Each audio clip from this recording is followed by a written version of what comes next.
Olá, irmãos, graça e paz a todos vocês. Eu queria dar início à nossa quinta aula e, antes de qualquer coisa, eu gostaria de orar com vocês. Pai, em nome de Jesus, eu quero pedir que a tua palavra, que é viva, que é eficaz, possa encontrar lugar no coração dos teus filhos e ali produzir o fruto que o Senhor a determina para este estudo. Que cada um, Senhor, seja edificado na fé, fortalecido, Senhor, no homem interior, e que assim, meu Deus, cresçam, ó Deus, no conhecimento da verdade, a tua palavra é a verdade, e se tornem filhos, filhas, discípulos segundo o seu coração. Em nome de Jesus, Pai, eu oro e agradeço. Amém. Amém. Queridos, nós estamos então ainda nessa quarentena, e eu quero dar andamento no nosso estudo.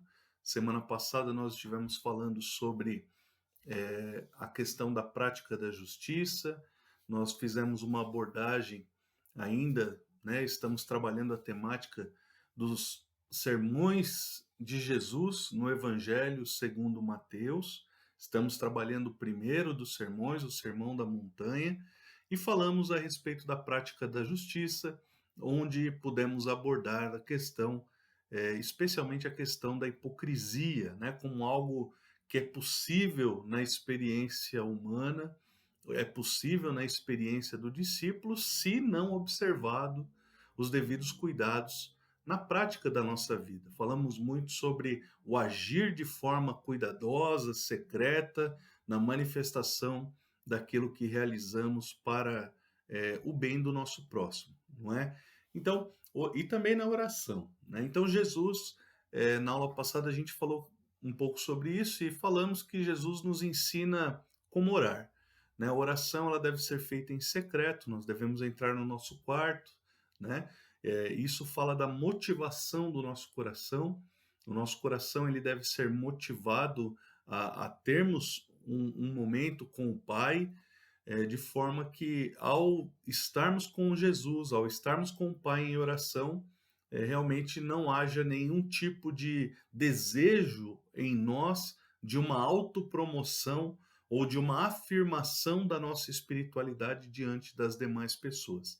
Então, nós pudemos falar um pouco sobre estas coisas na aula 4. E hoje nós queremos falar sobre a oração do Pai Nosso, porque Jesus ele nos ensina como orar, mas ele vai além, dizendo o que orar, não é? Então, a oração do Pai Nosso ela é o modelo do que devemos, de fato, então, orar diante de Deus. E conforme nós encontramos lá no Evangelho de Mateus, no capítulo 6, a partir do verso número 9, nós temos ali a oração também conhecida por oração dominical, a oração do Pai Nosso, que diz assim: Portanto, vós orareis assim: Pai nosso que estás nos céus, santificado seja o teu nome. Venha o teu reino, faça-se a tua vontade, assim na terra como no céu. O pão nosso de cada dia dá-nos hoje, e perdoa-nos as nossas dívidas, assim como nós temos perdoado aos nossos devedores. E não nos deixes cair em tentação, mas livra-nos do mal, pois teu é o reino, o poder e a glória para sempre. Amém. Porque se perdoardes aos homens as suas ofensas, também vosso Pai Celeste vos perdoará. Se, porém, não perdoardes aos homens as suas ofensas, tampouco vosso Pai vos perdoará as vossas ofensas. Então, este texto é um texto precioso que nos ensina o que orar, e eu creio que de todas as coisas que Jesus poderia nos ensinar, talvez essa seja realmente uma das mais importantes, se não a mais importante, porque Jesus orou como nenhum outro homem jamais orou. Ele teve uma experiência particular com o Pai, qual realmente devemos aprender com ela na medida em que nós temos a revelação de Deus na sua palavra, porque a experiência de Jesus foi perfeita com o Pai, né? Ele era o filho amado em quem Deus tinha todo o seu prazer, e nós devemos olhar para ele como sendo o nosso modelo em todas as coisas, não é verdade? Então, eu quero dizer algumas coisas a respeito da oração do Pai Nosso. A oração do Pai Nosso, ela é uma oração que se assemelha bastante com as orações feitas no judaísmo, especialmente aquelas praticadas no Antigo Testamento. Orações divididas em partes, né, com temas, normalmente 7 partes. Essa oração, ela é uma oração de 7 partes, de forma que a primeira parte ela é totalmente voltada a Deus e a segunda parte voltada às questões humanas. Então, ela é iniciada, não é? A oração ela é iniciada com uma frase ou com uma expressão de invocação. E nós queremos começar com essa expressão de invocação, dizendo: Pai nosso que estás nos céus. Essa é a primeira expressão, a expressão de invocação. Amados, veja só, por que Pai nosso que estás nos céus, não é? Olha que coisa interessante, Pai nosso que estás nos céus. A primeira coisa que Jesus quer nos ensinar o que orar é, ao nos ensinar o que orar, ele está nos trazendo a consciência de que Deus é Pai. Em toda a oração que se faz ao longo de todo o Antigo Testamento, muito pouco, muitíssimo pouco, Deus é relacionado com os homens nessa condição de pai. Normalmente trata-se Deus como alguém realmente assentado num trono de majestade, como de fato ele está, como alguém que governa sobre todas as coisas, como de fato ele governa, mas não nessa relação mais próxima de pai, não é? Então Deus, ele de fato é pai. Agora, se ele é pai, importa que nós o reconheçamos como tal, de forma que a paternidade de Deus passe a ter sentido na nossa vida, não é? Eu me relaciono com Deus na condição de pai. Então, a primeira coisa é essa palavra pai, né? Essa palavra pai na oração. Pai é aquele que nos gerou, é aquele que nos criou, é aquele que nos formou. Ele é o nosso pai, não é? E ele é nosso pai especialmente porque em Cristo, não é? Nós fomos feitos filhos de Deus. A Bíblia nos fala lá em João que todos quantos o receberam, deu-lhes o poder de serem feitos filhos de Deus. E se somos filhos de Deus, logo Deus é o nosso pai, assim como ele é pai de nosso Senhor Jesus Cristo. E Jesus, ele é filho unigênito, nascido, gerado na eternidade do Pai. Isso é mistério, não é? É algo que diz respeito à essência da Santíssima Trindade. Deus enquanto Pai, enquanto Filho, enquanto Espírito Santo. Mas assim como Deus é Pai de nosso Senhor Jesus Cristo, ele é também nosso Pai. Então, ele é Pai nosso. Olha só, nosso porque nós estamos. Jesus nos chama a percebermos a importância, amados, de que Deus não é um Pai meu que estás no céu, meu Pai que está no céu. Ele é Pai nosso. Ou seja, Deus, ao nos comprar, ao nos resgatar em Cristo, ele reuniu para si um povo que é sua propriedade exclusiva, um povo que é sua propriedade peculiar, não é? Então nós precisamos compreender o seguinte, que se Deus é nosso Pai, e louvado seja Deus por isso, porque de fato Ele é o nosso Pai, nós não podemos esquecer essa dimensão horizontal, na qual nós temos uma multidão de irmãos sobre a face da terra. Isso é muito importante, amados. Então Deus é Pai nosso. Agora, veja só, Deus é Pai nosso que está nos céus. De forma que essa relação com Deus, ela não deve ser a relação de filhos mimados, de filhos marrentos, bardosos, como dizem os gaúchos, não é? Um filho bardoso, de forma nenhuma, não é? Filhos que são assim, intransigentes, não. Pai nosso que estás nos céus. Isso separa realmente a nossa condição da condição de Deus. Se Deus está nos céus, amados, é porque Ele é soberano, é porque Ele é Senhor, é porque Ele é Deus. Ele é o nosso Pai? Sim, louvado seja Deus por ser Ele o nosso Pai. Agora, toda essa condição de Pai não dá a nós o direito de existirmos e vivermos numa relação simplista, tal qual nós temos com os nossos filhos e tal qual nós nutrimos com os nossos próprios pais, não é? Então, isso é importante da gente já pontuar logo de início. Agora, o que que é importante nós refletirmos? Que o Pai Nosso que estás nos céus, ele vai então, na primeira parte da oração, nós vamos encontrar três passos, né, ou três petições, três pedidos que são realizados nessa oração e que são de extrema importância e que se referem diretamente a Ele. A primeira coisa é que, Pai Nosso que estás nos céus, santificado seja o teu nome. Santificado seja o teu nome. Olha só, santificado seja o teu nome, Jesus está evocando aqui a questão da santidade de Deus. É o principal dentre todos os atributos de Deus. Deus é santíssimo, não é?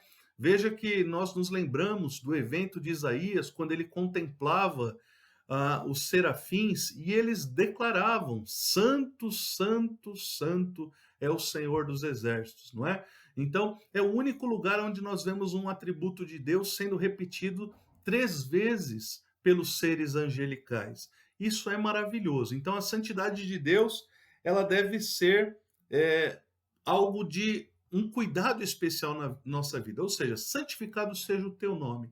Agora, por que do nome de Deus? Amados, algo que nós devemos considerar. Precisei fazer uma breve pausa, retomando agora então. Amados, voltando aqui, santificado seja o teu nome, não é? Qual a importância, então, falando da santidade de Deus como sendo o seu principal atributo, santificado seja o teu nome. É como se Jesus estivesse nos ensinando a orar, pedindo ao Pai: Pai, santifica o teu nome para nós, santifica o teu nome na nossa vida, separa o teu nome de tal maneira que nós tenhamos em teu nome, ou com o teu nome, o maior de todos os cuidados, como a coisa mais importante para a nossa vida. Que jamais, Senhor, ousemos fazer menção do teu santo nome, não é verdade? É como diz o terceiro mandamento, né? Não dirás o nome do Senhor, não tomarás o nome do Senhor teu Deus em vão, ou não pronunciarás, não dirás o nome do Senhor teu Deus em vão, porque o Senhor jamais terá por inocente aquele que tomar o seu santo nome em vão. Não é? Êxodo capítulo 20, versículo 7. Então, nós temos ali uma declaração a respeito do nome de Deus. Agora, por que é tão importante a gente falar sobre o nome de Deus? E por que na primeira das petições, Jesus fala sobre a santidade e fala sobre o nome de Deus? Veja, as três primeiras partes vai falar assim, olha, é a importância do nome, a importância do reino e a importância da vontade. Todas elas se referindo a Deus. O nome ocupa um lugar especial, meus irmãos, porque nome é algo que está intimamente ligado com a questão da autoridade. Nome e autoridade são coisas extremamente ligadas. Preste atenção, quando Deus deu ao homem autoridade sobre os animais, o que o homem fez sobre os animais? Ele deu nome aos animais, não é assim? Deus deu autoridade ao homem em relação à sua mulher, de forma que Deus deu autoridade ao homem e o homem deu nome à mulher. Aquele que dá nome tem autoridade. Quando nasce uma criança, os pais dão o nome à criança, de forma que o filho está debaixo da autoridade daqueles que o nominaram, não é? Então, quem dá nome tem autoridade. Quando Moisés esteve no monte diante de Deus, recebendo os mandamentos, ou antes até disso, né, quando ele se encontra com Deus a partir da sarça ardente, ele diz ao Senhor assim: Senhor, eu vou voltar ao Egito, mas quem é que está me enviando? Eles vão me perguntar: quem é o Deus que te enviou? Qual é o teu nome? Né? Estou parafraseando aquele evento. E o Senhor responde a Moisés o seguinte: olha, diz ao povo de Israel que eu sou te enviou. Quer dizer, quem é Deus? Deus é o eu sou. Por que eu sou? Porque Deus não pode ter nome dado por ninguém. Nós não podemos dar nome a Deus. É por isso que todo Deus que se dá nome, se um homem cria uma divindade e põe nome nessa divindade, essa divindade está debaixo da autoridade do homem. Agora, por que nós não podemos dar nome a Deus? Porque Deus não está debaixo da nossa autoridade. E se pronunciarmos o nome de Deus, nós devemos lembrar que, ainda que Deus tenha nos feito conhecer o seu nome, nós é que estamos debaixo da autoridade dele. Por isso, ele não tomará ou não deixará por inocente aquele que tomar, não terá por inocente aquele que tomar o seu santo nome em vão. Então, a autoridade de Deus é soberana. A santidade de Deus em relação ao seu próprio nome deve ser o alvo da nossa vida. Jamais, amados, ainda que Deus seja o nosso Pai, ainda que nós nos tornemos amigos de Jesus, nós não podemos tê-lo como alguém comum e qualquer. Muita gente confunde amizade com Deus com viver de uma forma intransigente, de uma forma irreverente diante de Deus. Deus, ele precisa ser temido, amado, reconhecido, adorado, cultuado.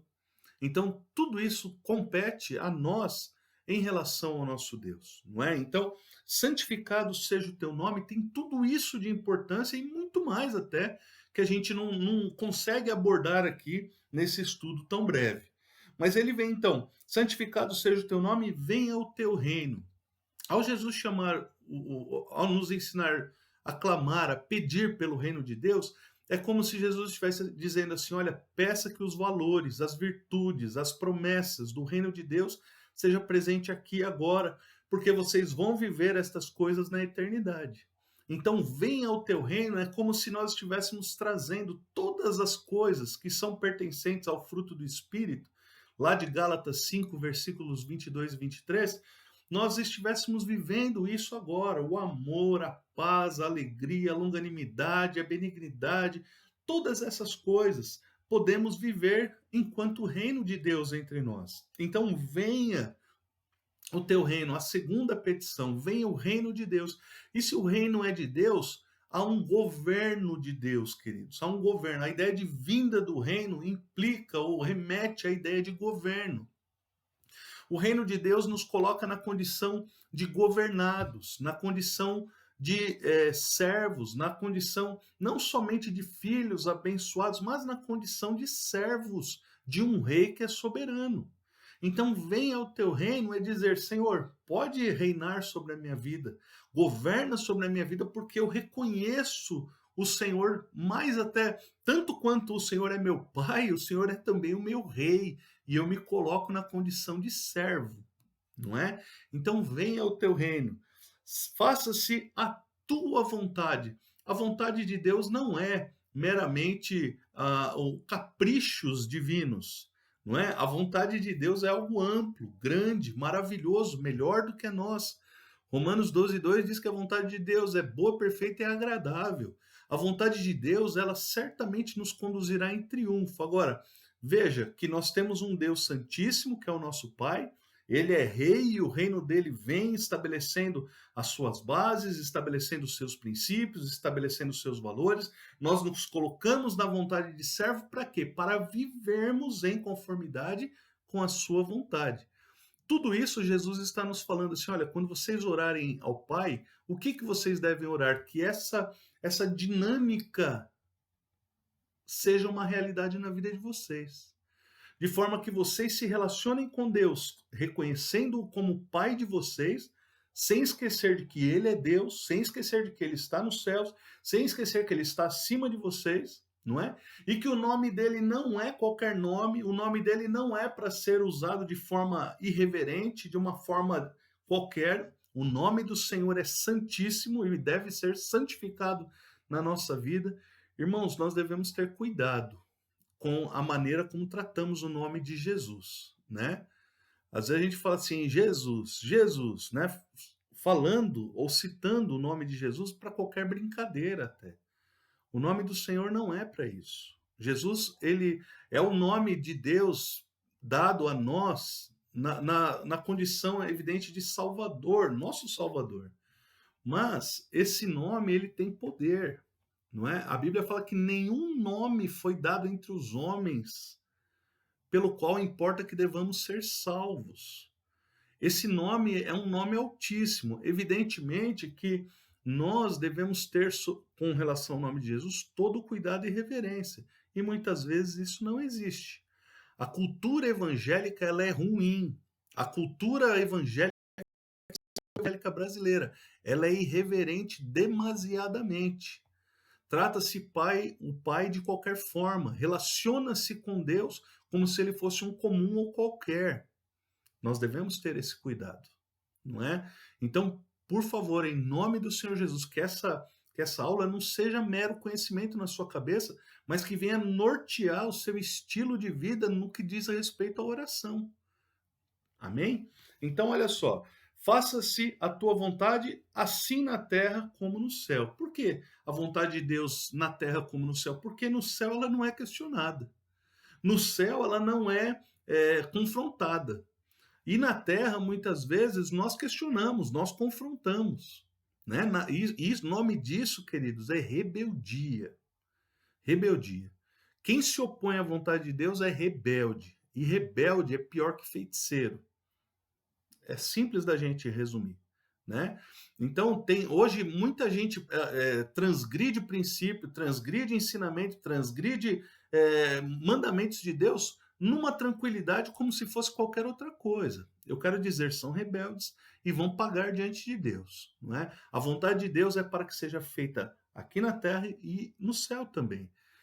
Eu não estou dizendo isso e não trago isso para me aproveitar de uma condição de liderança na igreja, porque muitas pessoas usam dessa expressão de rebeldia para afirmar a sua liderança. Queridos, a liderança, aqui eu estou abrindo um parênteses evidente, não é? A liderança pastoral, ela deve ser, a obediência deve acontecer em amor na medida em que o pastor ele vive e ele orienta e ele ensina a igreja dentro da verdade que é a palavra de Deus. A obediência ao pastor, ela não se dá no que diz respeito aos caprichos do pastor. Se o pastor está exigindo da igreja obediência para os caprichos, realmente essa obediência a igreja não deve. Né? Eu já falei isso em outras ocasiões, que a igreja não deve se preocupar em vir massagear o pé do pastor quando o pastor está com o pezinho cansado. Isso não, né? Isso é capricho. Agora, a igreja deve, assim, ter obediência no sentido de, olha, se o pastor foi colocado por Deus para ser um mensageiro de Deus para a igreja, nós precisamos ouvir o que ele está dizendo. Porque se o que ele está dizendo está de acordo com a palavra de Deus, nós precisamos obedecer. Seja feita a vontade de Deus, assim na terra como é feita no céu. Porque se eu desobedeço, eu estou contrariando não o pastor, mas aquele que enviou o pastor. Entende, amados? Então, assim, vamos colocar as coisas nos seus devidos lugares, não é? Nós não queremos fazer capachos, prisioneiros da religião, pessoas que estão com a mente dominada. Olha, você tem que fazer o que o pastor manda, custe o que custar. Não, de forma nenhuma. O fazer o que o pastor está ensinando, está recomendando, está até mandando em algumas ocasiões, somente é verdade ou somente deve ser obedecido se aquilo que ele está dizendo, não é, está em perfeita harmonia com aquilo que a palavra diz.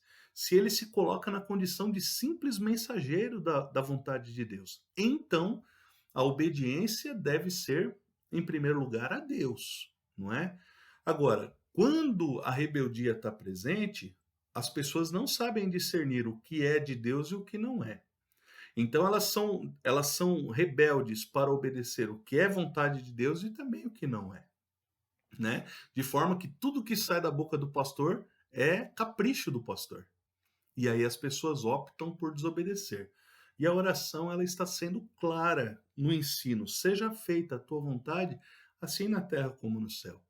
Então, irmãos, nós precisamos de bom senso para viver em comunidade e compreender as coisas de Deus como elas são, não é? A Bíblia ela é repleta de valores, de sentidos e de coisas que nos fazem viver como bons discípulos de Jesus na face da terra. Olha só, aí o Senhor ele vem nos trazer 4 agora. Primeiro foram 3 ensinos ou 3 petições que são direcionadas à nossa relação de Deus com o Pai, o seu nome, o seu reino, a sua vontade. E agora, 4 coisas que vêm ao nosso encontro que dizem respeito à nossa realidade. Então, a primeira coisa é: o pão nosso de cada dia dá-nos hoje. Versículo 11. O pão nosso de cada dia dá-nos hoje, queridos, é algo maravilhoso de perceber a importância de que Jesus dá a isso, a prioridade que Jesus estabelece nisso, né? O pão nosso. Ora, Jesus está dizendo assim: olha, vocês devem orar a Deus, sim, pedindo o suprimento, pedindo a manutenção da vida, né? Veja que a manutenção da vida ela é priorizada por Jesus. A dignidade humana é priorizada por Jesus, não é? O valor da vida, a vida por si é valorizada por Jesus. A nossa vida é valorizada por Jesus. Então ele coloca, olha, o pão nosso, a manutenção da vida, a manutenção da dignidade humana, o valor humano, o valor da vida humana, tudo isso está em primeiro lugar para Jesus quando se refere a nós, não é? E aí ele diz mais, ele fala assim, ó, dá-nos hoje. Dá-nos hoje. Por que hoje? Eu vejo duas coisas importantes. Por que hoje? Porque o que nós precisamos é para o agora. É imediato, é para um suprimento agora, imediato. Nós precisamos dessas coisas todos os dias, não é? E imediatamente nós precisamos. Agora, então, se Jesus está dizendo assim, olha, nós devemos pedir a Deus um mantimento diário hoje, isso remete também a um aspecto, olha, nós devemos confiar que o amanhã está nas mãos dele. O amanhã compete a ele, o amanhã está no governo dele, não é? Então, olha que coisa interessante, assim como nós devemos pedir, né, e orar a Deus, pedindo essa manutenção da vida hoje, nós devemos descansar, sabendo que o amanhã está nas mãos de Deus. Isso é muito importante para nós. Depois, em segundo lugar, ele fala assim: olha, perdoa-nos as nossas dívidas. Perdoa-nos as nossas dívidas.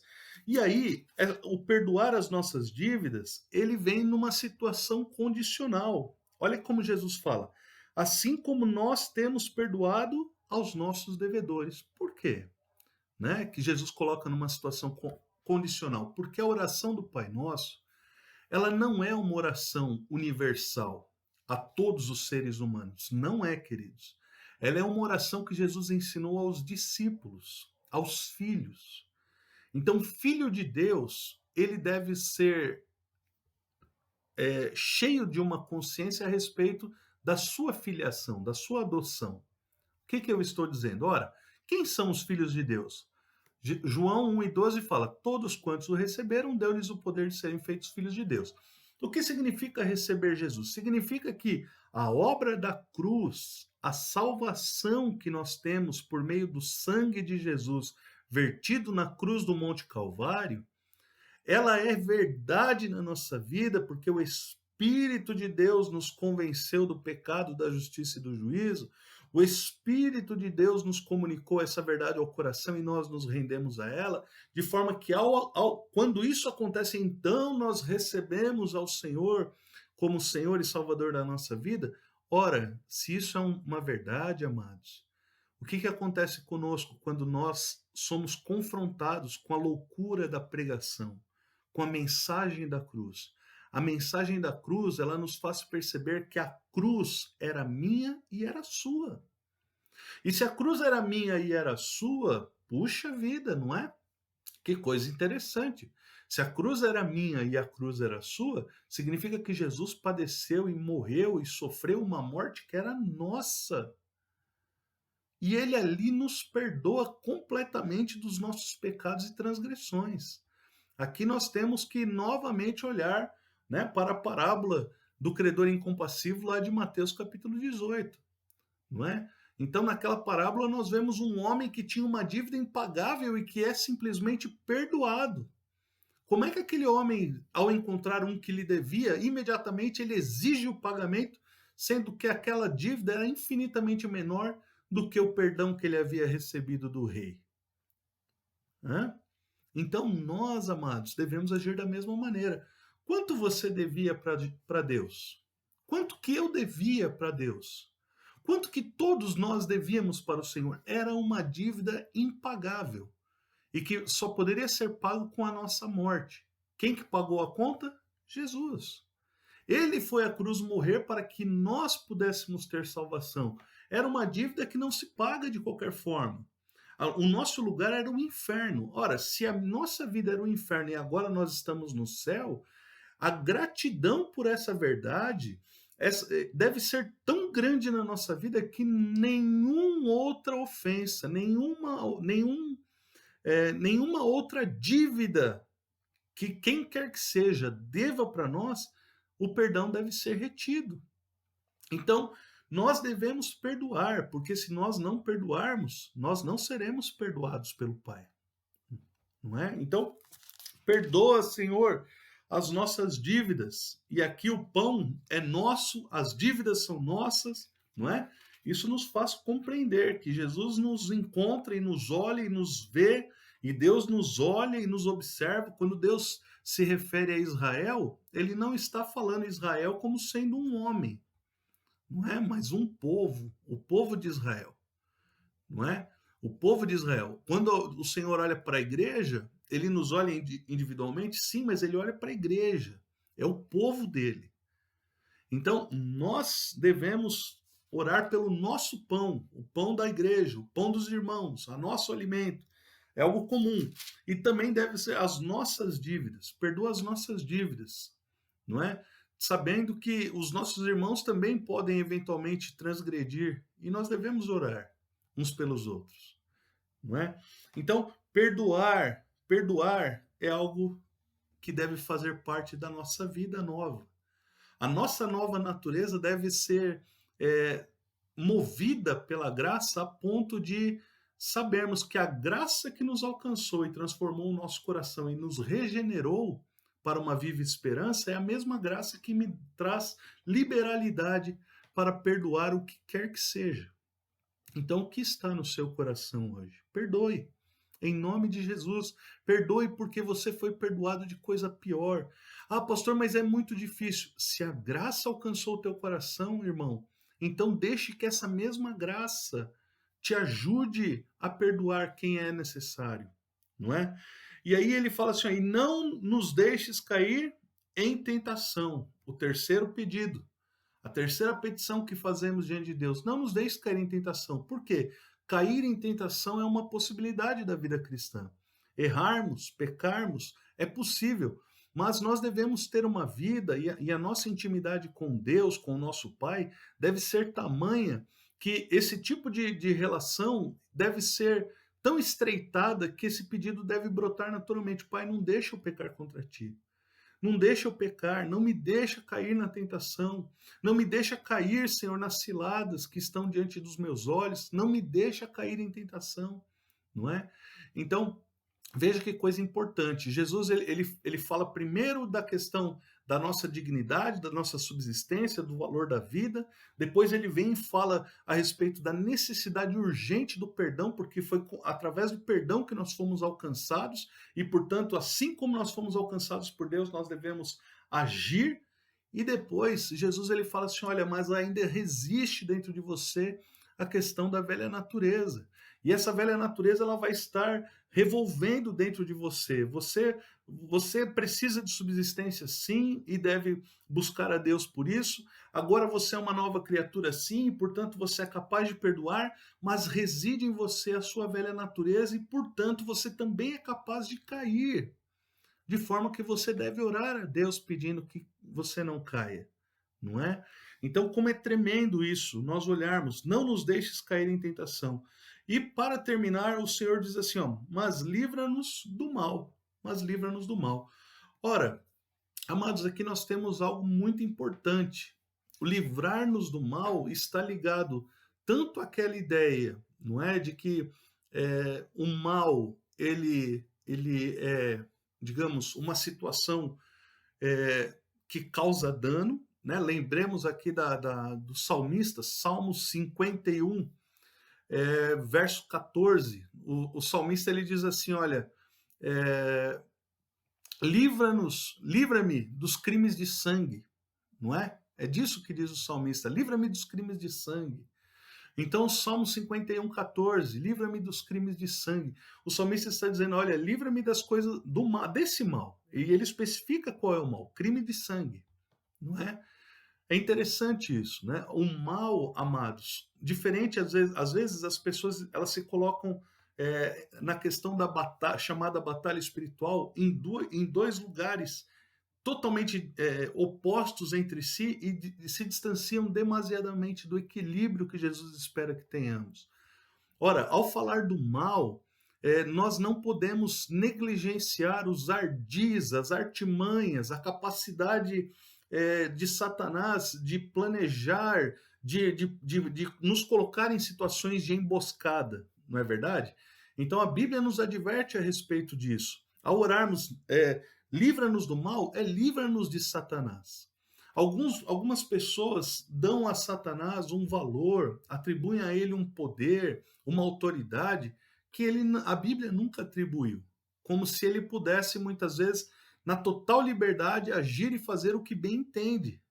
Se esquecem que o reino é de Deus, se esquecem que o governo é de Deus, se esquecem que o Todo-Poderoso é só um, e é Deus, não é?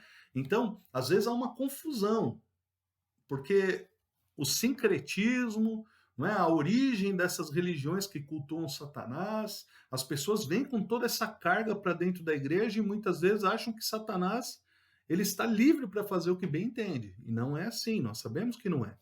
Em contrapartida, existe um grupo que é extremamente, eu diria assim, racional, a ponto de atribuir essas coisas com facilidade a Deus, dizendo, olha, Deus realmente é Senhor, é soberano, mas que ignoram completamente os ardis de Satanás, completamente a capacidade que o diabo tem de causar dano. E Jesus está falando, olha, nos ensinando a orar, livra-nos do mal. Livra-nos do mal. Significa que o mal tem poder para agir. Então o ser humano ele luta com algumas coisas, ele luta para a subsistência, o pão nosso de cada dia nos dá hoje. Ele precisa lutar para que a graça flua através da vida dele, de forma que ele seja alguém pronto a perdoar. E também ele deve lutar para que a sua velha natureza não venha à tona e o leve ao pecado. Mas isso ele está lutando, digamos, com coisas que dizem respeito a ele mesmo, está no fórum íntimo do ser humano. Mas existem coisas que atingem o ser humano que vão além do ser humano.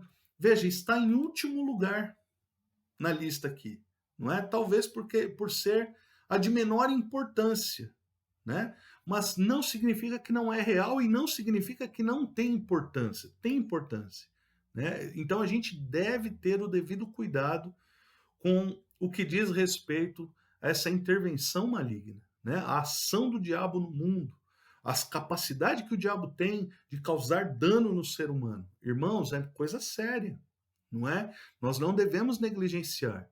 Então, se a pessoa está flertando com o pecado, cuida, querido, né? O flerte com o pecado, você vai cair em tentação. Você caiu em tentação, o mal te alcança.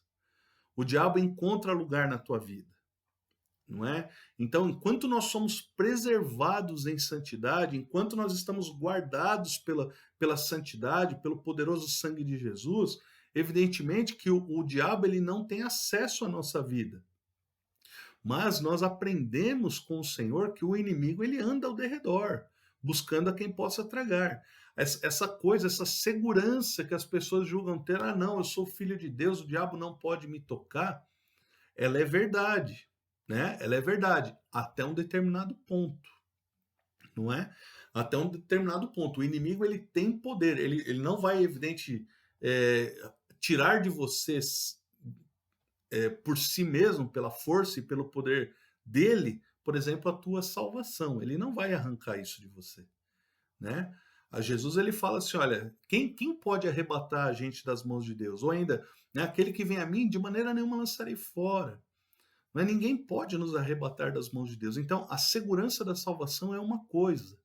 A outra coisa é o tipo de vida que nós vamos viver, o tipo de situação que nós vamos enfrentar, não é? O tipo de dano que nós vamos ter que reparar ao longo da vida, não é? Às vezes, o dano ele se desdobra em muitas áreas. Às vezes é no casamento, às vezes é nas finanças. Queridos, o inimigo encontra lugar, não é? Então, nós devemos tomar cuidado e pedir a Deus, Senhor, nos livra do mal. É uma oração necessária.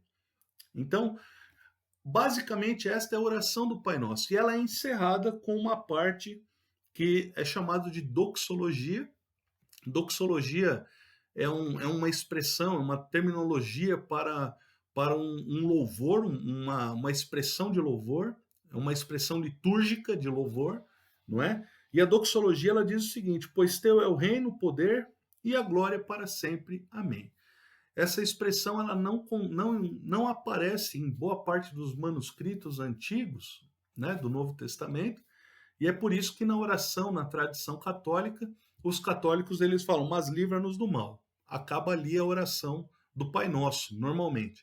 Mas os evangélicos, eles usam, né, essa última parte, que ela está presente nas Escrituras, como, pois teu é o reino, o poder e a glória para sempre, amém, até porque essa era uma oração que, por exemplo, o rei Davi fazia, essa era uma oração que os primeiros cristãos faziam, e essa é uma doxologia presente, sim, em alguns dos manuscritos de Mateus mais antigos, né? Então não é porque ela não contém em alguns que ela simplesmente nunca existiu.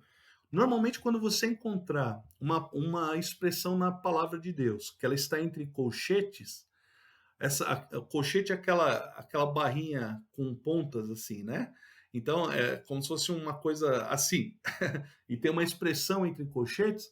Essa expressão entre colchetes significa normalmente que a expressão em questão ela não está presente em alguns manuscritos antigos, tá? Então, basicamente é isso, queridos. Pois teu é o reino, o poder e a glória para sempre. Amém. É uma doxologia, é um hino de louvor, é uma expressão de adoração ao Deus Todo-Poderoso. E aí, olha que interessante, para Jesus encerrar o tema da oração, ele retoma a questão do perdão. Versículos 14 e 15 dizem assim, olha, porque se perdoardes aos homens as suas ofensas, também vosso Pai Celeste vos perdoará. Se, porém, não perdoardes aos homens as suas ofensas, tampouco vosso Pai vos perdoará as vossas ofensas. Veja que depois de ensinar a oração, o que orar, Jesus retoma a necessidade do perdão como sendo algo central, não é? Então, queridos, que Deus dê graça a cada um de nós para perdoarmos. Que Deus nos ajude a sermos pessoas que oram e que se relacionam com Deus na medida certa, nem como um Deus distante, nem como um Deus inatingível, mas de fato como nosso Pai, mas ao mesmo tempo com o temor, a reverência, o amor, o cuidado, o zelo, não é? A adoração que lhe é devida, apropriada, tudo isso. Então que o Senhor nos ajude a termos um estilo de vida na oração, de forma que a nossa oração não seja uma oração debochada, irreverente, descuidada, e ao mesmo tempo nós saibamos que cada parte da oração do Pai Nosso nos faz pensar numa dimensão do reino de Deus e da nossa experiência com Deus nesse reino, que são importantes para a nossa vida em comunidade.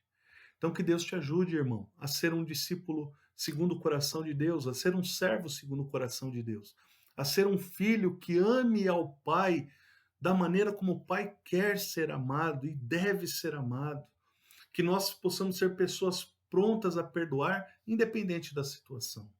Amém?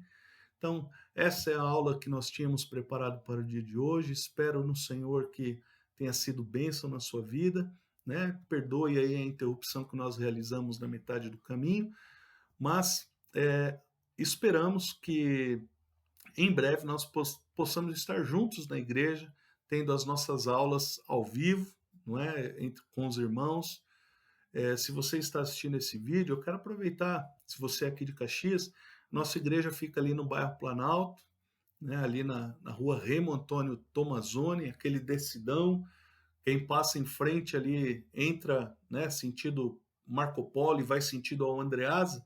Ao invés de dobrar à esquerda para entrar no Andreasa, dobra à direita, né? A pista faz uma curva à esquerda, pois a primeira direita é um descidão que vai encontrar a BR lá embaixo de novo.